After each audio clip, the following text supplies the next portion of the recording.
కూడి వచ్చిన సంఘమంతటికి, ప్రతి ఒక్కరికి, అలాగే వేదిక పైన అలంకరించిన వాక్యోపదేశకులు మల్కాజనయ్య గారికి, అలాగే మా తోటి జతపానవారైన ఎంఎస్ రాజన్న గారికి, అలాగే యేసురత్నమయ్య గారికి వినోబన ప్రభుపేట శుభములు తెలియజేసుకుంటున్నాను. మంచిదండి. ఈ 40వ లేఖనాల పరిశోధన సదస్సులో ఏర్పాటు చేయబడిన 2 పాఠాలలో ఒక పాఠాన్ని మనము బైబిల్ గ్రంథంలోంచి ఆలోచిద్దాం. పాఠం పేరు వచ్చి 1000 ఏండ్ల పరిపాలన. గత 2 నెలలుగా మనము ప్రకటన గ్రంథం సంబంధించిన విషయాలను ఆలోచిస్తున్నాం. అలాగే ఈరోజు కూడా క్రైస్తవ్యానికి అర్థము గాని ఒక సందర్భాన్ని బైబిల్ గ్రంథంలో నుంచి ఆలోచిద్దాం. దాని పేరే 1000 ఏండ్ల పరిపాలన. ఏంటి ప్రకటన గ్రంథాన్ని రాసింది ఎవరంటే పద్మాస్ ద్వీపమందు పరవాసిగా ఉన్నటువంటి యోహాను గారు. యోహాను గారు ఎలా రాశాడంటే, ఖైదీగా కొనుక్కోబడి పద్మాసు ద్వీపంలో ఖైదీగా ఉన్న అతను రూపకలంకారంగా ఈ ప్రకటన గ్రంథాన్ని రాశాడు. అయితే ప్రకటన గ్రంథం అనగానే ఇది జరిగిపోయే సంగతులు ప్రకటన గ్రంథం అంటూ ఉంటారు. అంటే ఎక్కువగా ప్రకటన గ్రంథం ఏమంటారంటే ఇది త్వరలో జరగబోయే సంగతులు, త్వరలో సంభవించే సంగతులు ప్రకటన గ్రంథములు ఎక్కువగా రాయబడి ఉన్నాయి కనుక ఇది భవిష్య గ్రంథం అని కూడా అంటారు అని చాలామంది మేధావులు అనుకున్నవారు, పండితులు అనుకున్నవారు, ఇంటర్నేషనల్ స్పీకర్గా పిలువబడుతున్న వారు మాట్లాడుతున్న మాటలు. అయితే మనం చాలా ఆలోచించినప్పుడు ముందుగా పరిచయం చెప్పాను. ప్రకటన గ్రంథం అనగానే భవిష్యత్ సంబంధించింది మాత్రమే కాదు, జరిగిపోయిన సంగతులు ఉన్నాయి, జరుగుతున్న సంగతులు ఉన్నాయి, జరగబోయే సంగతులు ఉన్నాయి. భూత వర్తమాన భవిష్యత్ కాలానికి సంబంధించిందే ప్రకటన గ్రంథము. ప్రకటన గ్రంథములో 65 పుస్తకాలు ఉన్న సమాచారాన్ని ఈ యొక్క గ్రంథంలో రూపకలంకారంగా దేవుడు రాయించాడు. ఒకసారి ప్రకటన గ్రంథంలో 1వ అధ్యాయం 1వ వచనం చాలా మంది ఎలా అపార్థం చేసుకుంటున్నారో చూడగలిగితే, ప్రకటన గ్రంథం 1వ అధ్యాయం 1వ వచనం, యేసుక్రీస్తు తన దాసులకు కనపరచుటకు దేవుడు ఆయనకు అనుగ్రహించిన ప్రత్యక్షత, ఈ సంగతులు త్వరలో సంభవింపనై ఉన్నవి. ఈ సంగతులు త్వరలో సంభవింపనై ఉన్నవి. ఈ మాటను చూసి ఇదిగో ప్రకటన గ్రంథం అంతా త్వరలో సంభవించే గ్రంథము, ఇది భవిష్యత్ గ్రంథము అన్నారు. ఈ ప్రకటన గ్రంథములో జరిగిపోయిన సంగతులు కూడా చాలా ఉన్నాయి. వధింపబడిన గొర్రెపిల్ల, యేసుక్రీస్తు వధించబడిన విధానాన్ని ప్రకటన గ్రంథంలో రాయించాడా లేదా? రాయించాడు. అలాగే మరొక సందర్భం చూడండి, జరిగిపోయిందా లేదా చూడగలిగితే ఇదే ప్రకటన గ్రంథం 1వ అధ్యాయం 9వ వచనం. ప్రకటన గ్రంథం 1వ అధ్యాయం 9వ వచనం, మీ సహోదరుడను యేసును బట్టి కలుగు శ్రమలోను రాజ్యములోను సహనములోను పాలివాడనైన యోహానను నేను. యోహాను గారు ఏం చెప్తున్నాడు? నేను శ్రమలో పాలివాడయ్యాను, రాజ్యములో పాలివాడయ్యాను, సహనంలోను పాలివాడయ్యాను. అంటే జరుగుతుందా లేదా? యోహాను గారు రాసే సమయానికి జరుగుతూ ఉంది. అందుకే ఆయన శ్రమలు వచ్చాయి కనుకనే పద్మాసు ద్వీపానికి పరవాసిగా వెళ్ళిపోయాడు. అంటే యోహాను గారి మాట రాసే సమయానికి సంఘానికి గొప్ప శ్రమలు వచ్చాయా? వచ్చాయంటే ప్రకటన గ్రంథంలో జరిగిపోయిన సంగతులు ఉన్నాయి, జరుగుతూ ఉన్న సంగతులు ఉన్నాయి, జరగబోయే సంగతులు కూడా ఉన్నాయి. ఇప్పుడు ఆలోచిద్దాం, ఎక్కడుంది 1000 ఏండ్ల పరిపాలన అన్నది. ప్రకటన గ్రంథం 20వ అధ్యాయం 1వ వచనం. ప్రకటన గ్రంథం 20వ అధ్యాయము 1వ వచనం, మరియు పెద్ద సంఖ్యలను చేత పట్టుకొని అగాధం యొక్క తాళపు చెవి గల యొక్క దేవదూత పరలోకము నుండి దిగివచ్చుట చూచితిని. అతడు ఆది సర్పమును అనగా అపవాదనియు సాతానును ఆ ఘట సర్పమునకు పట్టుకొని 1000 సంవత్సరములు వాన్ని బంధించి అగాధములో పడవేసెను. ఇక్కడ కనపడుతుంది మనకి 1000 సంవత్సరాలంట బంధించేశాడు. ఏంటి 1000 సంవత్సరాల గురించి, 1000 ఏండ్ల పరిపాలన గురించి నేటి క్రైస్తవ బోధకులు ఏం చెప్తున్నారంటే, ఈ 1000 ఏండ్ల పరిపాలన యేసుక్రీస్తు రెండవసారి వచ్చేటప్పుడు, రెండవ రాకడ జరిగేటప్పుడు 1000 ఏండ్ల పరిపాలన జరుగుతుంది. యేసుక్రీస్తు రెండవ రాకడ వచ్చినప్పుడు అక్కడ 7 ఏండ్లు విందు జరుగుతుంది, 1000 ఏండ్ల పరిపాలన జరుగుతుంది అని మాట్లాడుతున్నారు. ఈ మాట వాస్తవం లేదనేది మనం లాస్ట్లో ఆలోచిద్దాం. అయితే ఈ మాటను మనం ఆలోచించగలిగితే ఈ ప్రకటన గ్రంథం 20వ అధ్యాయం 1వ వచనంలో ఏం ప్రారంభించాడు? పరలోకములో జరిగిన సంగతి నుంచి ప్రారంభించాడు. ఈ ప్రకటన గ్రంథం 20వ అధ్యాయం 1వ వచనం నుంచి 15 వచనాల్లో 3 లోకాల ప్రస్తావించి రాయించబడింది. ఈ మొదటి వచనం ఏముంది? మరియు పెద్ద సంఖ్యలను చేత పట్టుకొని అగాధం యొక్క తాళపు చెవి గల యొక్క దేవదూత పరలోకము నుండి దిగివచ్చుట చూచితిని. ఈ మొదటి వచనం దేంతో ప్రారంభించాడు? పరలోకం నుంచి ప్రారంభించాడు. ఇక చివరి వచనం చదవండి. చివరి వచనం 15వ వచనం. ఎవని పేరైనను జీవ గ్రంథమందు రాయబడినట్లు కనబడని ఎడల వాడు అగ్నిగుండములో పడివేయబడెను. మొదటి వచనమేమో పరలోకం నుంచి ప్రారంభించాడు, చివరి వచనంకి వచ్చేసరికి పాతాళంతో ముగించాడు.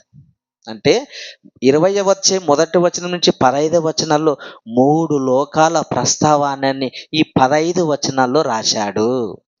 బైబిల్ అనగానే పరలోకము, భూలోకము, పాతాళలోకం జరిగే విషయాలే బైబిల్లో రాయబడ్డాయి. బైబిల్ సారం ఏంటంటే పరలోకాన్ని గురించి, భూలోకం గురించి, పాతాళలోకం గురించి రాయబడిన సందర్భాలన్నీ బైబిల్ గ్రంథం.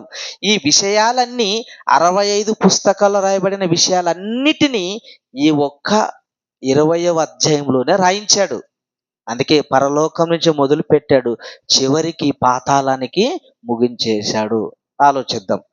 మొదటి వచనంకి వచ్చాడు. ప్రకటన గ్రంథం 20వ అధ్యాయం 1వ వచనం. మరియు పెద్ద సంఖ్యలను చేత పట్టుకొని అగాధము యొక్క తాళపు చెవి గల ఒక దేవదూత పరలోకము నుండి దిగివచ్చుట చూచితిని. ఒక దేవదూత ఎలా వచ్చిందంట? పెద్ద సంఖ్యలను పట్టుకొని చేత పట్టుకొని అగాధం యొక్క తాళపు చెవి గల యొక్క దేవదూత పరలోకం నుండి దిగివచ్చింది. అంటే ఒక దేవదూత పాతాళలోకపు తాళపు చెవి పట్టుకొని ఎక్కడి నుంచి దిగి వచ్చింది? పరలోకం నుండి దిగి వచ్చింది. ఏం జరిగింది అక్కడ? ఎందుకు తాళపు చెవి పట్టుకొచ్చింది? కింద చదవండి 2వ వచనం. అతడు ఆది సర్పమును అనగా అపవాదియు సాతానను ఒక ఘట సర్పమును పట్టుకొని 1000 సంవత్సరములు వాణ్ణి బంధించి అగాధములో పడవేసెను. అంటే పరలోకం నుండి ఒక దేవదూత ఎవరిని బంధించడానికి వచ్చింది? అపవాదిని బంధించేకి వచ్చింది. ఎక్కడ? అగాధములో. ఎన్ని సంవత్సరాలు? 1000 సంవత్సరాలు. ఏం జరిగింది అక్కడ?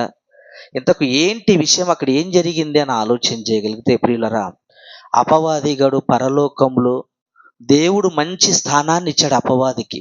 మనం పోయిన నెలలో ఆలోచించే 24 పెద్దలు ఎవరంటే దేవదూతలు కూడా దేవుడు ఏమిచ్చాడు? సింహాసనం ఇచ్చాడు, పరిపాలించమని మంచి అధికారాన్ని ఇస్తే. కానీ అపవాదికి ఏం పుట్టిందో తెలుసా? పరలోకం అంట తన పిల్లలకి ఇస్తాడంట దేవుడు. పరలోకం ఎవరికి ఇవ్వాలనుకున్నాడు? మనకి ఇవ్వాలనుకున్నా, దేవదూతలకి ఇవ్వాలనుకున్నాడా? దేవుని పిల్లలమైన మనకి ఇవ్వాలనుకున్నాడు. కానీ అపవాదికి ఎలాంటి దురాలోచన పుట్టిందంటే, ఇదిగో పరలోకం మేము ఎంత పని చేసినా మేము ఇంకా సేవకులుగానే ఉండాలా, మాకంటూ పరలోకము ఇవ్వవా అని ఒక భయంకరమైన మనసు చెడిపోయింది. అపవాది మనకి కనపడుతుంది. ఎప్పుడైతే మనసులో అనుకుందో పరలోకం మాకు సింహాసనం దేవుడు ఇవ్వడు అనుకున్నాడో, తన పిల్లలకి ఇస్తున్నాడు అనుకున్నాడో, దేవునికి ఎదురు తిరగడం అనేది జరిగిపోయింది. ఎప్పుడైతే అపవాది ఎదురు తిరిగిందో దేవునితో యుద్ధం చేయడానికి దేవుడు అవకాశం ఇచ్చి. ఎక్కడ రాయబడిందన్నమాట? ప్రకటన గ్రంథం 12వ అధ్యాయం 7వ వచనం. ప్రకటన గ్రంథం 12వ అధ్యాయము 7వ వచనం. ఇందుకు పరలోకంలో ఏం జరిగింది? ఎందుకు దేవదూత అపవాదిని 1000 సంవత్సరాలు బంధించిందే చూడగలిగితే అంతటా పరలోకమందు యుద్ధము జరిగెను. పరలోకంలో ఏం జరిగిందంట? ఎందుకు యుద్ధం? సింహాసనం కోసం. పరలోకం నేను పొందుకోవాలి, మేము ఇక బానిసలమే కాదు, మాకు సింహాసనం కావాలని అపవాది ఆలోచించిన ఒక కుట్ర. అంతటా పరలోకమందు యుద్ధం జరిగెను. మికాయేలును అతని దూతలను ఆ ఘట సర్పంతో యుద్ధము చేయవలెనని ఉండగా ఆ ఘట సర్పమును దాని దూతలను యుద్ధము చేసిరి గాని గెలవలేక పరలోకమందు వారికి స్థలము లేక పోయెను. ఎవరితో యుద్ధం జరిగిందంట? మికాయేలుతోను అపవాది దూతతోను. మికాయేలు సంబంధించిన దేవదూతలతోను అపవాది సంబంధించినటువంటి దూతలతోను యుద్ధము జరిగింది. దేవుని పక్షాన్ని ఎవరున్నారు అక్కడ?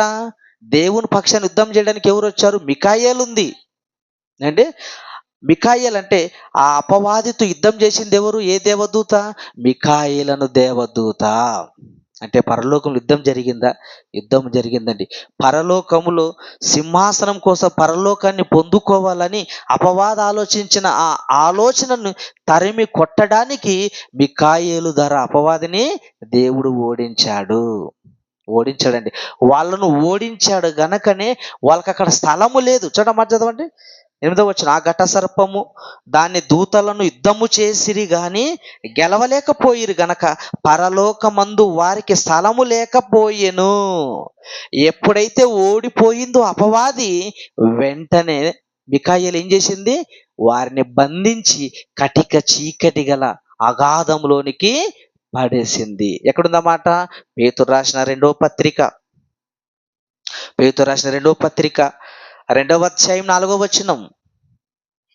పేతురు రాసిన 2వ పత్రిక 2వ అధ్యాయం 4వ వచనం. దేవదూతలు పాపము చేసినప్పుడు, దేవదూతలు పాపము చేసినప్పుడు అంటే పరలోకములు దేవదూతలు ఏం చేశాయి? పాపము చేసింది. దేవుడిచ్చిన పని చేయకుండా అత్యాశకు పోయింది అపవాదిగాడు. దేవుడిచ్చిన పని గురించి ఆలోచించకుండా అత్యాశకు పోయింది గనకనే దేవదూత అపవాది పాపము చేసినప్పుడు చదవమ్మా. దేవుడు వారిని విడిచిపెట్టక పాతాళ లోకమందలి కటిక చీకటి గల బిలములోనికి త్రోసివేసెను. అంటే పరలోకములు యుద్ధము జరిగింది. ఆ యుద్ధములో అపవాది మికాయేలుతో ఓడిపోవడం జరిగింది గనక, ఓడిపోయిన వాళ్ళు పరలోకములో స్థలము లేదు గనక ఎక్కడ పడవేశారు? పాతాళంలోని అగాధంలోనికి పడవేసిందండి. ఎన్ని సంవత్సరాలు పడవేశారు? 1000 సంవత్సరాలు. ఎన్ని సంవత్సరాలు? 1000 సంవత్సరాలు. ప్రియులరా, ఈ 1000 సంవత్సరాలు అనగానే చాలా మంది సంఖ్యను తీసుకున్నారు. 1000 సంవత్సరాలు అనగానే సంఖ్య అనుకుంటున్నారు. కానీ ప్రకటన గ్రంథం ఎలా రాయబడిందని చెప్పాం మనము? రూపకలంకారంగా రాయబడింది. ప్రకటన గ్రంథంలో రాయబడిన ప్రతి వస్తువు అయితేనేమి, ప్రతి అక్షరాలు అయితేనేమి రూపకలంకారంగా రాయించాడు దేవుడు. ఎలా రాయించాడు? రూపకలంకారంగా రాయించాడు. అందుకే ఎన్ని సంవత్సరాలు బంధించి అన్నాడు చదవండి. 2వ వచనం ప్రకటన గ్రంథం 20వ అధ్యాయం 2వ వచనం. మొదటి 2 వచనాలు. ప్రకటన గ్రంథం 20వ అధ్యాయము మొదటి 2 వచనాలు. మరియు పెద్ద సంఖ్యలను చేత పట్టుకొని అగాధం యొక్క తాళపు చెవి గల యొక్క దేవదూత. ఈ దేవదూత అంటే ఎవరని చదువుకున్నాం ఇందాక? మికాయేలు అని ఒక దేవదూత పరలోకం నుండి దిగివచ్చుట చూచి తిని, అతడనగా ఆది సర్పమును అనగా అపవాదనియు సాతాననియు ఆ ఘట సర్పమును పట్టుకొని 1000 సంవత్సరములు వాన్ని బంధించి అగాధములో పడవేసెను. ఎన్ని సంవత్సరాలు? 1000 సంవత్సరాలు. 1000 సంవత్సరాలు అనగానే 1000 అని తీసుకున్నారు కానీ దానిలోని పరమార్థం ఎవరికి అర్థం అవ్వలేదు. 1000 అనగానే దీర్ఘకాలాన్ని సూచిస్తుంది. ఏం చూపిస్తుంది? దీర్ఘకాలాన్ని సూచిస్తుంది. 1000 సంవత్సరాలు అంటే దీర్ఘకాలం, ఎక్కువ సంవత్సరాలు సూచించేది 1000. అప్పుడప్పుడు పిల్లల్ని దీవిస్తుంటాం. ఏమని దీవిస్తాం? 1000 సంవత్సరాలు పిల్ల పాపలతో హ్యాపీగా జీవించిన ఆయన అంటాం. పిల్లోడు వచ్చి నన్ను 1000 సంవత్సరాలు దీవించావు కదవ్వా, నేను 1000 సంవత్సరాలు బ్రతకాలంటాడా? వచ్చి ఎందుకు 1000 సంవత్సరాలు అంటుంది? నువ్వు 1000 ఏళ్ళు బ్రతకాలంటే ఎక్కువ కాలం బ్రతకాలని దీవించింది తప్ప 1000 ఏళ్ళని కాదు. కానీ ఇక్కడ అపవాదిని ఎన్ని సంవత్సరాలు బంధించాడు దేవుడు? 1000 సంవత్సరాలు. 1000 సంవత్సరాలు అంటే సంఖ్య కాదు, దీర్ఘకాలాన్ని సూచిస్తుంది. ఎక్కువ సంవత్సరాల్ని సూచిస్తుంది. ఎన్ని సంవత్సరాలు బంధించాడు తెలుసా? ఎన్ని సంవత్సరాలు బంధించాడంటే, పరలోకములు యుద్ధం జరిగిన తర్వాత, యుద్ధములు ఓడిపోయిన తర్వాత, పరలోకం నుండి గెంటి వేయబడి పాతాళంలో పడివేయబడిన అపవాది ఎన్ని సంవత్సరాలు బంధించాడంటే 1000 సంవత్సరాలు. ఎంత కాలం అంటే సృష్టిని కలిగించేంత కాలము. సృష్టి ఎన్ని సంవత్సరాలు కలిగించాడు దేవుడు? కోటాను కోట్ల సంవత్సరాలు. ఎన్ని సంవత్సరాలు? కోటాను కోట్ల సంవత్సరాలు. చాలా మంది ఆదికాండం చదివి ఇదిగో మొదటి దినం, రెండో దినం, నాలుగో దినంలో సూర్యచంద్రులు వచ్చాడు కనుక ఇది ఏ దినాలు? భూదినాలు అనుకుంటున్నారు.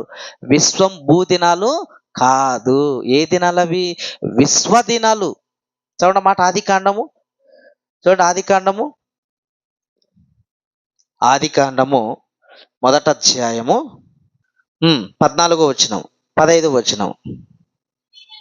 14, 15.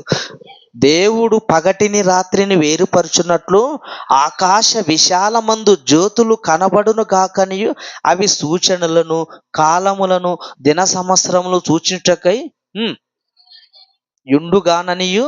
15వ వచనం. భూమి మీద వెలిగిచ్చుటకు అవి ఆకాశాల మందు జ్యోతుల యుండును గాకని పలికెను. అవి ఒక పెద్ద జ్యోతి, చిన్న జ్యోతి. ఎన్నో దినాన్ని కలిగించాడు సూర్యచంద్రుల్ని? 4వ దినం జరిగించాడు. 4వ దినం సృష్టిస్తే మొదట 3 దినాలు ఎలా వచ్చాయి? అవి విశ్వదినాలు. ఏ దినాలు అవి? విశ్వదినాలు. ఎప్పుడైతే దేవదూతను పరలోకం నుంచి గెంటి వేశాడో, గెంటి వేసిన తర్వాత దేవుడు మన కొరకు ప్రకృతిని కలగజేయడం మొదలుపెట్టాడు. ఇదంతా యుద్ధం ఎవరి కొరకు జరిగింది? మన కొరకే జరిగింది. మనం సింహాసనం ఎక్కకూడదని, పరలోకం వెళ్ళకూడదని వాడు పన్నాగం పన్నాడు అపవాది. ఎప్పుడైతే వాడిని బంధించాడో చక్కగా మనం బ్రతకడానికి ప్రకృతి అన్నిటిని దేవుడు కలిగించాడు. ఎన్ని సంవత్సరాలు కలిగించాడు దేవుడు ప్రకృతిని? 6 రోజులు అంటే 6 రోజులు కాదు, విశ్వదినాలు. కోటాను కోట్ల సంవత్సరాలు. అంటే ఎన్ని దినాలు బంధించబడ్డాడు అపవాది? కోటాను కోట్ల సంవత్సరాలు బంధించబడ్డాడు తప్ప 1000 సంవత్సరాలు, 1000 సంవత్సరాలు కాదు, దీర్ఘకాలము. అంటే ఎక్కువ సంవత్సరాల్ని సూచిస్తుంది. ఒక 30 ఏళ్ళ కిందట పోయినాం అనుకో, 30 ఏళ్ళ కిందట 5,000 రూపాయలు అది మహా అయితే గొప్పది. 10,000 ఉందనుకో, వాటితో 10 లక్షలు ఉన్నట్ల. నిజమా కాదా? ఇప్పుడు 10 లక్షలున్నా అబ్బాయి ఏం పెద్దగా అనిపించదు. కానీ అప్పుడు కాలానికి అది 10,000 రూపాయలు, అదే గొప్ప. 1000 సంవత్సరాలు అనేది చాలా పెద్దది. అప్పుడు దీర్ఘకాలాన్ని సూచించింది. దీర్ఘకాలం సూచించండి. ఇంకొక మాట చూద్దాం. ప్రకటన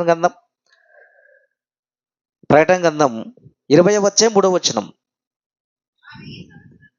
ఆ 1000 సంవత్సరములు గడచు వరకు ఇక జనములను మోసపరుచుకుంటూ అగాధమును మూసి దానికి ముద్ర వేసెను.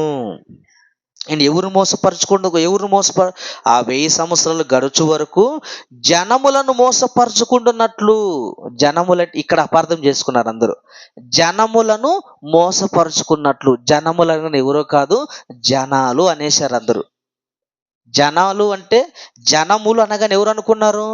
మనుషులు అనుకున్నారు. కానీ జనములంటే మనుషులు కాదు అక్కడ. జనము అంటే జనించినవి, పుట్టినవి. ఏం పుట్టాయి పరలోకములో? దేవదూతలు పుట్టాయి. దేవదూతలు పుట్టాయి. మనం అప్పుడు పుట్టామా? పుట్టలేదండి. మనం అప్పటికి లేము. ఆ యుద్ధం జరిగే సమయానికి మనం అక్కడ లేము. మరి జనములు మోసపరుచుకున్నట్లు అంటున్నాడు ఏంటి అక్కడ?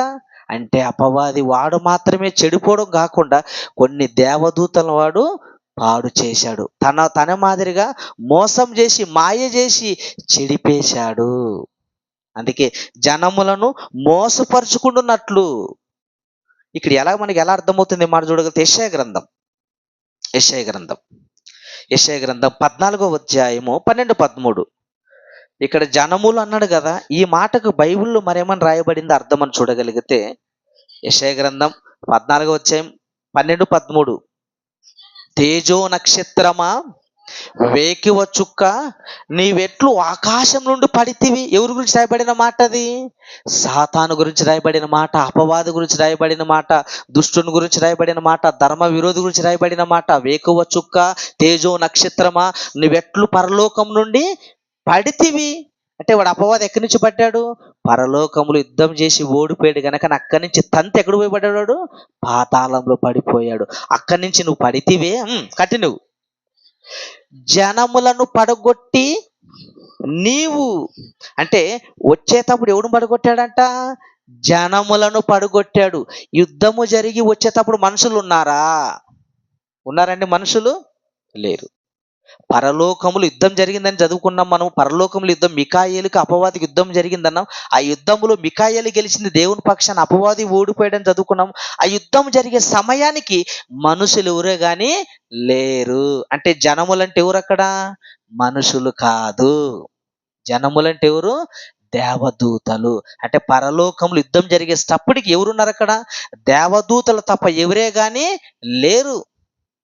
కనుక అపవాది పడుతూ వాడొకడే పడలేదు, వానితో పాటు కొంత సైన్యాన్ని వాని పైన తిప్పుకున్నాడు. అంటే జనములను మోసపరిచితివే. ఇదిగో మీరు కూడా ఎంతకాలం ఊరుగు చేస్తారు, ఎంతకాలం మీరు సేవ చేస్తారు? నాతో చెయ్యి కలపండి, మనమందరము దేవుణ్ణి ఓడిద్దామని ఆశలు చూపించి తన వైపుకు లాగేసుకున్నాడు దేవదూతలని. చూడు, ప్రకటన గ్రంథం 5వ అధ్యాయం 11వ వచనం. పరలోకములో దేవదూతలు ఉన్నారా లేదా, ఎంతమంది ఉన్నారో చూడగలిగితే, ప్రకటన గ్రంథం 5వ అధ్యాయం 11వ వచనం. మరియు నేను చూడగా సింహాసనము అను జీవులను పెద్దలను ఆవరించి ఉన్న అనేక దూతల స్వరము నాకు వినపడెను. అనేక దూతల స్వరం. అనేక దూతలు. ఎన్ని దూతలు ఉన్నాయి? కోటాను కోట్ల దేవదూతలు పరలోకములో ఉన్నాయి. కోటాను కోట్ల దేవతలు సంఖ్య చెప్పండి కింద. వాటి లెక్క చూడగా అవి కోటాను కోట్లు. ఎన్ని దేవదూతలు ఉన్నాయి? కోటాను కోట్లు దేవదూతలండి పరలోకములో. ఈ కోటాను కోట్ల దేవదూతల్లో అపవాది వాడు చెడిపోవడమే కాకుండా కొంతమందిని మాయ చేసి, మంత్రము చేసి వాడు లాగేసుకున్నాడు. అందుకే జనములను మోసపరుచుకుంటున్నట్లు అంటే ఆల్రెడీ కొంతమంది మోసపోయారు. నీవు ఇక్కడ పరలోకములు ఉంటే అందరినీ పాడు చేస్తావని దేవుడు ఏం చేశాడు? అన్ని పాతాళానికి పంపించాడు. చదువు, ప్రకటన గ్రంథం 23వ వచనం. ఆ 1000 సంవత్సరములు గడుచు వరకు ఇక జనములను మోసపరుచుకుంటున్నట్లు అగాధమును మూసి, అంటే అప్పటికి ఎంతమంది పాడు చేశాడు? ఎంతమందిని మోసం చేశాడు? అనేక మందిని మోసం చేశాడు. అనేక మంది. ఎక్కడ రాయబడింది అన్నమాట? ఎఫెసీయులకు రాసిన పత్రిక 6వ అధ్యాయం 12వ వచనం. ఏంటి, చాలా రెఫరెన్సులు ఉంటాయి. మనం ప్రసంగం అనగానే ఏదో ఒక మాట చదివించి, ఏదో కథలు చెప్పి ఇట్లాంటి అనేవేమి ఉండవు. చక్కగా లేఖనాల పరిశోధన సదస్సు అంటే ఒక సందర్భాన్ని 66 పుస్తకాల్లో పరిశీలించి సారాన్ని బయటికి తీయడం. లేఖనాల పరిశోధన సదస్సు అంటే ఏంటి? ఒక అంశాన్ని మనం మాట్లాడుకుంటూ 66 పుస్తకాలు దానిపైన ఏంటి ప్రభావం చూపుతుంది, దాన్ని ఎలా సమర్థిస్తుంది అన్నది బయటికి తీసేదే లేఖనాల పరిశోధన సదస్సు. చదవండి, ఎన్ని దేవదూతలను చూసాడండి. ఎఫెసీయులకు రాసిన పత్రిక 6వ అధ్యాయం 12వ వచనం. ఏలయనగా మనము పోరాడునది శరీరులతో కాదు, ప్రధానులతోనూ అధికారులతోనూ ప్రస్తుత అంధకార సంబంధులకు లోకనాథులతోనూ ఆకాశమందు దురాత్మల సమూహముతోనూ. అండర్లైన్ చేసుకోండి. ఆకాశమందు ఎవరున్నారంట? దురాత్మల సమూహం. సమూహం అంటే ఎంతమంది? ఒకటే ఇద్దరా? సమూహం అంటే ఎక్కువ మంది. దురాత్మల సమూహం అంటే అపవాది వాడు మాత్రమే మోసపోయేది కాకుండా కొన్ని దేవదూతలను వాడు మోసం చేశాడు, మాయ చేశాడు. అందుకే దురాత్మల సమూహంతో మనము పోరాడాలి. అంటే అపవాది ఎంతమందిని మోసం చేశాడు? దూతల్ని మోసం చేశాడు. చూడండి, వాడి సంఖ్య చూడండి. చెప్పాడు మార్కు సువార్త 5వ అధ్యాయము 8-9. మార్కు సువార్త 5వ అధ్యాయము 8-9. ఎందుకనగా ఆయన అపవిత్రాత్మ ఈ మనిషిని విడిచిపోయి, ఒక మనిషిని ఎన్ని దురాత్మలు చేరాయంట? ఒక ఆత్మ దూరిందంట. దురాత్మ దూరి ఈ మనుషుని విడిచిపోయి వానితో చెప్పాను, మరియు ఆయన నీ పేరేమని అడగగా వాడు నా పేరు సేన ఏంటి సేన కింద ఏముంటుంది తెలుసా? చాలా దురాత్మలు. చాలా దురాత్మలు అంటే చాలా దురాత్మలు అంటే ఎన్ని దూతలు? చాలా అనేక దురాత్మలు ఉన్నాయంట. అంటే అపవాది మాత్రమే చెడిపోవడం కాకుండా అనేక దేవదూతలు వాడు మోసం చేశాడు. అనేక దేవదూతల మనసును పాడు చేసి వీని మాదిరిగే మాయ చేసి పరలోకం నుండి గెంటివేయబడ్డారు. గెంటివేయబడ్డారండి. కనుక ప్రియులరా, అంటే ఇప్పుడు వరకు మనం ఏం ఆలోచించాము? పరలోకములో యుద్ధం జరిగింది. యుద్ధములో ఓడిపోయిన అపవాది 1000 సంవత్సరాలు దేవుడు ఎక్కడ బంధించాడు? అగాధములో బంధించాడు. ఎన్ని సంవత్సరాలు? 1000 సంవత్సరాలంటే 1000 సంఖ్య కాదు, దీర్ఘకాలాన్ని సూచిస్తుంది. అంటే కోటాను కోట్ల సంవత్సరాలు బంధించాడు. మరి ఎప్పుడు విడుదల చేశాడు? అపవాదిని ఎప్పుడు విడుదల చేశాడంటే, దేవుడు ఎప్పుడైతే ప్రకృతిని కలగజేశాడో, ఎప్పుడైతే ఆదామవ్వలను సృష్టించాడో, వెంటనే ఎవరు ప్రవేశించారో ఆదామవ్వల దగ్గరికి? అపవాది వచ్చింది. ఎప్పుడైతే యుద్ధం చేశారో, ఓడిపోయాడో, వాళ్ళకి అక్కడ స్థలము లేకుండా పాతాళానికి పంపించేశాడు. పాతాళానికి పంపించిన తర్వాత దేవుడు ఈ ప్రకృతిని కలగజేశాడు. ఈ ప్రకృతిని కలగజేసి ఆదామవ్వల్ని నిర్మించాడు. నిర్మించిన తర్వాత ఏం జరిగింది చూడండి. ప్రకటన గ్రంథం 20:3 వచనం. ప్రకటన గ్రంథం 20:3 వచనం. ఆ 1000 సంవత్సరములు గడుచు వరకు ఇక జనములను మోసపరుచుకుంటున్నట్లు అగాధమును మూసి దానికి ముద్ర వేసెను. అటు పిమ్మట వాడు కొంచెము కాలము విడిచిపెట్టబడవలెను. ఎంతకాలం అంట? కొంచెము కాలము. 1000 సంవత్సరాలు బంధించాడు. ఈ 1000 సంవత్సరాలు విడిచిపెట్టే సమయానికి, అపవాదిని విడిచిపెట్టే సమయానికి దేవుడు ప్రకృతినంతా కలగజేసి ఆదామును అవ్వను రెడీగా నిర్మించి రెడీగా ఏదైనా వనంలో పెట్టేశాడు. ఎప్పుడైతే ఆదామవ్వల్ని రెడీగా ఉన్నారో అప్పుడు ఎవరు ఎంటర్ అయిపోయాడు? ఎప్పుడైతే అపవాదిని కొంచెమే సమయం విడిచిపెట్టాడో వాడు బహుక్రోధం గలవాడై వచ్చి ఎక్కడికి వచ్చాడు? ఏదెన్ తోటలో పడ్డాడు. వచ్చి రాగానే ఏమన్నాడు? ఇది నిజమా? ఇది నిజమా? ఇది నిజమా? అంటే అంతవరకు ఎక్కడున్నాడు వాడు? పాతాళములో బందీ అయి ఉన్నాడు. ఎన్ని సంవత్సరాలు? కోటాను కోట్ల సంవత్సరాలు. కోటాను కోట్ల సంవత్సరాలు ఎలా చెప్పగలవు? దేవుడు ప్రకృతిని ఎన్ని సంవత్సరాలు కలిగించాడు? కోటాను కోట్ల సంవత్సరాలు కలిగించాడు కనుక అంతకాలం వాడు అగాధములో బంధించబడి ఉన్నాడు. ఎప్పుడైతే వాడిని విడుదల చేశాడో భూమి మీదికి వచ్చేశాడు. చూడండి, ఒక మంచి మాట చూద్దాం. చూడు, ప్రకటన గ్రంథం 12వ వచనం. ప్రకటన గ్రంథం. అందుచేత పరలోక నివాసులారా ఉత్సహించుడి. ఏంటి, ఎవరితో ఉత్సహించుడు అంటున్నాడు? పరలోక నివాసాలను ఉత్సహించండి, సంతోషంగా. ఎందుకు సంతోషంగా ఉన్నాడు తెలుసా? మీకు ఇంక ఇబ్బంది లేదు. వాడు బంధించబట్టి పాతాళంలో వేసేసాడు. మీకు ఎలాంటి ఇబ్బంది లేదు. ఒకవేళ వాడు పరలోకంలోనే ఉంటే మరికొన్ని దేవదూతలు పాడు చేస్తాడు కనుక మీకు ఇక భయం లేదు. మీరు సంతోషంగా ఉండండి. తర్వాత భూమి సముద్రమా మీకు శ్రమ. ఏంటి, ఎవరికి శ్రమ అంట? భూమి సముద్రమా మీకు శ్రమ, మనకు శ్రమ. ఎందుకో తెలుసా? ఎప్పుడైతే దేవుడు ప్రకృతిని కలిగించి పూర్తి చేశాడో, తొలి మానవుని, తొలి తల్లి నిర్మించాడో అప్పుడే అపవాది లోకంలోనికి ప్రవేశించాడు. వాడు ప్రవేశించాడంటే సంతోషమా సమాధానమా? అంత గందరగోళం మొత్తం. ఇంకా సమాజాన్ని పాడు చేసే ఆలోచన తప్ప బాగు చేసే ఆలోచన వానికి లేదు. చదవన మాట, కింద మాట. అపవాది తనకు సమయము కొంచెమే అని తెలుసుకొని బహు క్రోధము గలవాడై మీ యొద్దకు దిగి వచ్చాడు. ఎలా దిగి వచ్చాడు? క్రోధం గలవాడై, బహుక్రోధం గలవాడై మీ యొద్దకు దిగి వచ్చాడు. ఎందుకు వచ్చాడు? దిగి వచ్చాడు మనల్ని పాడు చేయడానికి, మనల్ని మోసం చేయడానికి, మనం పరలోకాన్ని వెళ్ళనివ్వకుండా అడ్డుపడడానికి, మనల్ని ఒక దొంగగాను, అంతకునుగాను, వ్యభిచారిగాను మాయ చేయడానికి, మనం పరలోకాన్ని వెళ్ళనివ్వకుండా తనతో పాటు నరకానికి తీసుకొని పోవడానికి వాడు భూమి మీదకి ప్రవేశించాడు. ఎవరు ప్రవేశపెట్టారు? దేవుడే ప్రవేశపెట్టాడు. ఎందుకు? నీ గొప్పతనం తెలియాలని. మనకు ఆపోజిట్ ఉండాలా లేదా? ఉండాలండి. మనకు ఆపోజిట్ ఉండాలి. ఆపోజిట్ లేకపోతే మన గొప్పతనం మనకి తెలియదు. మనకు ఉద్యోగం రావాలనుకో, ఇదిగో నేను మంచి జ్ఞానవంతుని అన్నావు అనుకో, నీ జ్ఞానవంతుడిని తెలియాలంటే ఏం చేయాలా? పరీక్ష పెట్టాలి. నువ్వు పరీక్షలో 100కు 100 తెచ్చుకుంటే, అబ్బా నువ్వు చాలా జ్ఞానవంతుడు, నువ్వు చాలా తెలివైన వాడని సర్టిఫికేట్ ఇస్తాం. ఏమి పరీక్ష లేకుండా నేను జ్ఞానవంతుని అన్నావు అనుకో, అది జ్ఞానం కాదు, అజ్ఞానం. అలాగే దేవుడు కూడా మనకు విరోధంగా అపవాదిని పెట్టాడు. ఎందుకో తెలుసా? మనం దేవుని పక్షాన నిలబడాలని. మనమేంటో, మన గొప్పతనం ఏంటో, దేవుని మనం ఎందుకు కన్నాడో అపవాదిని ఎదిరించాలని దేవుడు మనకి అపోజిట్కి అపవాదిని ఉంచాడు. ఉంచాడండి. కానీ ప్రారంభంలో ఏమైపోయింది? అపవాదికి మాయకు ఆదమవ్వలు పడిపోయారా? పడిపోయారు. ఇది నిజమా అంతే. ఇంకా ఏం చేశారు? పండు తినేశారు, దేవుని మాటను ధిక్కరించేశారు. అంటే అపవాది తను కొంచెమే సమయం అని తెలుసుకున్నాడు. కొంచెమే సమయం అంటే ఈ భూమి మీదకి రాగానే ఏ మనిషిని పాడు చేయాలి, ఏ మనిషిని అంతం చేయాలి, ఏ మనిషిని మోసం చేయాలని వాని ఆలోచన అండి. అదే వాని ఆలోచన.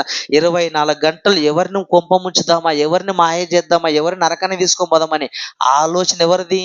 వానిదే. లేదండి అపవాది భూమి మీద లేడు అనుకుంటే ఈరోజు సమాజం ఇలా ఉండేదే కాదు. ఈరోజు ఎందుకు సమాజం ఇలా చెడిపోయిందంటే ఎవరుండి బట్టి చెడిపోయింది? అపవాది ఉండి బట్టే సమాజం చెడిపోయింది. ఈరోజు ఒక దొంగగా ఒకడు, అంతకుడుగా ఒకడు, వ్యభిచారిగా ఒకడు, ద్రోహిగా ఒకడు, లంచగొండిగా ఒకడు. ఎందుకు మారిపోయింది ఇదంతా? అపవాది భూమి మీదకి రావడం వలన. అందుకే దేవుడు అన్నాడు, ఇదిగో ఆకాశం, ఇదిగో సముద్రమా, భూమి మీకు శ్రమ. ఎందుకు? వాడు బహు క్రోధంగా వచ్చాడు మీ దగ్గరికి, మిమ్మల్ని మాయ చేయడానికి వచ్చాడు, మిమ్మల్ని మోసం చేయడానికి వచ్చాడు. చూడండి, ఇంకొక మాట చూద్దాం. పేతురు రాసిన మొదటి పత్రిక 5వ అధ్యాయం 8వ వచనం. పేతురు రాసిన మొదటి పత్రిక 5వ అధ్యాయం 8వ వచనం. నిర్భరమైన బుద్ధి గలవారై మెలకువగా ఉండుడి. మీ విరోధి ఎవరి విరోధి? మన విరోధి. ఎందుకు మనకు విరోధిగా మారిపోయాడు? దేవుడు మనల్ని బట్టే కదా వాడు విరోధిగా మారాడు. ఎందుకు? మనకు దేవుడు సింహాసనం ఇస్తానన్నాడు, పరలోకం ఇస్తానన్నాడు కనుక నీ పిల్లలకు పరలోకమే ఉండకూడదు అనుకోండి, మనకు విరోధిగా మారిపోయాడండి అపవాది. మీ విరోధైన అపవాది గర్జించు సింహము వలె ఎవరిని మృంగుతున్నా అని వెతుకుతున్నాడు. యాడ వెతుకుతున్నాడు? శ్మశానంలో కాదు, సమాజంలో వెతుకుతున్నాడు. ఏంటి? సమాజాలు వెతుకుతున్నాడు. ఎవరిని మృంగాల, ఏ వ్యక్తిని మింగదాం, ఎవరిని, ఇదిగో దేవుని దగ్గరకు వస్తాడు వీని మింగదామని, ఎవరిని మృంగుదామని వెతుకుతూ తిరుగుతూ గర్జించు సింహము వలెవాడు తిరుగుతున్నాడండి. 1000 సంవత్సరాలు బంధించబడ్డాడు, దేవుడు విడిపించాడు, భూమి మీదకి రంగప్రవేశం చేయించాడు. అప్పటి నుంచి ఇప్పటి వరకు నిద్ర లేకుండా పనిచేస్తున్నాడు అపవాది. నిద్రపోతున్నాడా? నిద్ర లేదు మనకి. అందుకే రాత్రింబగలు సహోదరుల మీద ఏం చేస్తాడంట? నేరం మోపుతాడంట. అంటే రాత్రింబగలు పనిచేస్తాడా? రాత్రింబగలు పనిచేస్తాడు. మనమైతే ఉదయం పనిచేసి రాత్రి గురకబెట్టి నిద్రపోతాం. కానీ అపవాదికి లేదు, ఉదయం డ్యూటీ చేస్తాడు, రాత్రి డ్యూటీ చేస్తాడు. అంటే మన మాదిరి 24 గంటలు కష్టపడేది ఎవరు? మనం కష్టపడుతున్నాం, అపవాది కష్టపడుతున్నాడా? ఈ విషయంలో మెచ్చుకోవాలంటే అపవాదనే మెచ్చుకోవాలి మనం. ఎందుకు? రాత్రింబగళ్ళు పని చేస్తున్నాడు. ఏ పని? మంచి పని కాదు అది. పాడు చేయాలా, మోసం చేయాలా, దగా చేయాలా, కుట్ర చేయాలని ఇది వాని పని. మనం దేవుని దగ్గరకు ఒక పని చేయడానికి గంట సేపు రావడానికి మనము బద్దగిస్తాం. 2 గంటలు దేవుళ్ళు గడపడానికి 2 గంటలు అంటాం. కానీ అపవాది 24 అవర్స్ ఏంటి, 24 గంటలు ఎవరిని మాయ చేయాలని వాడు తిరుగుతూనే ఉన్నాడు. ఎంతకాలం ఉంటాడు భూమి మీద? యేసుక్రీస్తు రెండో రాకడ వచ్చేంత వరకు. ఎప్పుడు విడిపించబడ్డాడు? పరలోకములో అగాధములో బంధించబడిన అపవాది ఎప్పుడు విడిపించబడ్డాడు? తొలి మానవుడు ఆదమవ్వలు నిర్మించబడిన తర్వాత భూమి మీదకి వచ్చాడు. మొదట్లో సృష్టి నిర్మించినప్పుడు వచ్చిన అపవాది ఎప్పటి వరకు ఉంటాడు భూమి మీద? యేసుక్రీస్తు రెండో రాకడ వచ్చేంత వరకు ఉంటాడు. అంటే వాడు వచ్చిన సమయం నుంచి యేసు వచ్చేంత వరకు కొంచెంకాలం అని రాయబడింది అక్కడ. ఎంతకాలం ఉంటాడంట? కొంచెము. ఈ కొద్ది జీవితం అనేది ఎక్కువ జీవితము కాదు. కనుక చూడండి, తెస్సలోనికీయులకు రాసిన 2వ పత్రిక 2వ అధ్యాయం 8వ వచనం. త్వరగా అండి ముగించుకుందాం. తెస్సలోనికీయులకు రాసిన పత్రిక 2వ అధ్యాయం 8వ వచనం.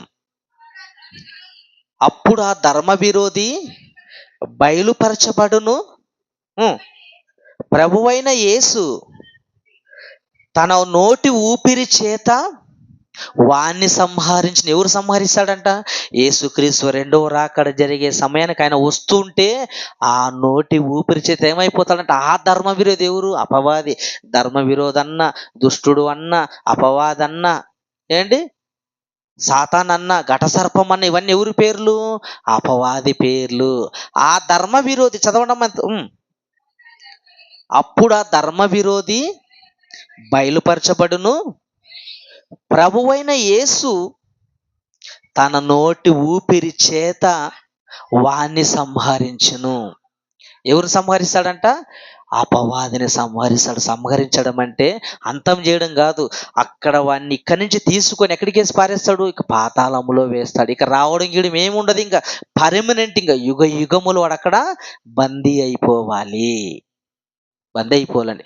ఇప్పుడు భూమి మీదకి వచ్చిన తర్వాత దేవుడు వాడు అప్పుడు పరలోకం పోయేస్తున్నాడా లేదా? పోయేస్తాడు. పరలోకం అందు ఏం మీటింగ్ జరుగుతుందంట, సభ జరుగుతుంటే అప్పుడు వీడు ఏం చేస్తాడు? మన రిపోర్ట్లన్నీ తీసుకొని పోతాడు. ఇదిగో చూసావా, నరేష్ గురించి చూసావా అని మన గురించి ఏం చేస్తాడు? రిపోర్ట్లు తీసుకొని పోతాడు. అంటే పరలోకం పోయేస్తున్నాడా? పోయేస్తాడు. అంటే పర్మనెంట్ కాదు, దేవుడు అవకాశం ఇచ్చాడు, అప్పుడప్పుడు పోయేస్తాడు తప్ప పర్మనెంట్గా పోడు. యేసుక్రీస్తు రెండవ రాకడ వచ్చే సమయానికి వాడిని అంతము చేసి పాతాళంలో ఇక యుగ యుగములు వాడిని బంధిస్తాడు. అంటే రెండవ రాకడ వస్తే ఏం జరుగుతుందంట? యేసు రెండవసారి వస్తే అపవాదికి అంతమన్నాడా, 1000 ఏళ్ల పరిపాలన అన్నాడా? అంతం అన్నాడు. ఒక యేసుక్రీస్తు రెండవసారి వస్తే ఈ భూమే ఉండదు. ఉంటుందండి భూమి? ఉండదు. కానీ మన వాళ్ళు ఏమంటారు? యేసు రెండవసారి వస్తే రెండవ రాకడ జరిగినప్పుడంట 1000 ఏళ్ల పరిపాలన ఉంటుందంట, 7 ఏళ్ల విందు ఉంటుందంట, 7 ఏళ్ళు శ్రమలు ఉంటాయంట. ఎప్పుడు తిండిగోలే, అన్నీ తింటాం, మళ్ళీ తిండి కావాలంటాం. ఏంటి? యేసు రెండోసారి వస్తే ఈ విశ్వమే నాశనం అయిపోతుంది బైబిల్ చెప్తుంటే మనోళ్ళు ఏం చెప్తున్నారు? 7 ఏళ్ల విందు జరుగుతుంది, 1000 ఏళ్ల పరిపాలన జరుగుతుందంటారు. ఎంతవరకు వాస్తవం? ఒకటి పేతురు రాసిన 2వ పత్రిక 3వ అధ్యాయం 10వ వచనం. పేతురు రాసిన 2వ పత్రిక 3వ అధ్యాయం 10వ వచనం. అయితే ప్రభు దినము దొంగ వచ్చినట్లు వచ్చును, ఆ దినమున ఆకాశములు మహాధ్వనితో గతించిపోవును, పంచభూతములు వికటమైన వేండ్రముతో లయమైపోవును. అంటే యేసుక్రీస్తు రెండవ రాకడ వచ్చే సమయానికి ఈ భూమి ఏమైపోతుందంట? ఈ విశ్వం ఏమైపోతుంది? సర్వనాశనం అయిపోతుంది. పంచభూతాలు అన్నాడు. పంచభూతాలు అంటే ఏవి? గాలి, నీరు, నింగి, ఆకాశం, భూమి, అన్నీ ఏమి? పంచభూతాలు అంటారు. ఇవన్నీ ఏమైపోతాయి అన్నాడు? నాశనం, లయమైపోవును. లయమైపోవును అంటే నాశనం అయిపోతాయి. అంటే యేసు రెండవసారి వచ్చే సమయపు భూమి అంతా నాశనం అయిపోతే ఏడ జరుగుతుంది 1000 ఏళ్ల పరిపాలన? ఏంటి ఏడ జరుగుతుంది 1000 ఏళ్ల పరిపాలన? ఏడ జరుగుతుంది 7 ఏళ్ల విందు? ఏడ జరుగుతుంది 7 ఏళ్ల విందు, 7 ఏళ్ల సంతోషం? ఏడ జరుగుతుందండి? నాశనం అయిపోతుంది అంటుంటే కనీసం మన వాళ్ళకి మధ్యాకాశం అంటే ఏదో కూడా తెలియదు. మధ్యాకాశం అంటే ఇది కాదు, వేరేది ఉందంటారు. కానీ ఆకాశం అంటే తెలుసా? మనం ఉంటున్నటువంటి ఈ లోకమే మధ్యాకాశము. ఎక్కడ రాయబడింది? కొరింథీయులకు రాసిన 2వ పత్రిక 12వ అధ్యాయం 2వ వచనం. ముగించుకుందాం. కొరింథీయులకు రాసిన 2వ పత్రిక 12వ అధ్యాయం 2వ వచనం. క్రీస్తు యేసు నందున్న ఒక మనుషుని నేను ఎరుగుదును, అతడు 14 సంవత్సరముల క్రిందట 3వ ఆకాశానికి కొనిపోబడును.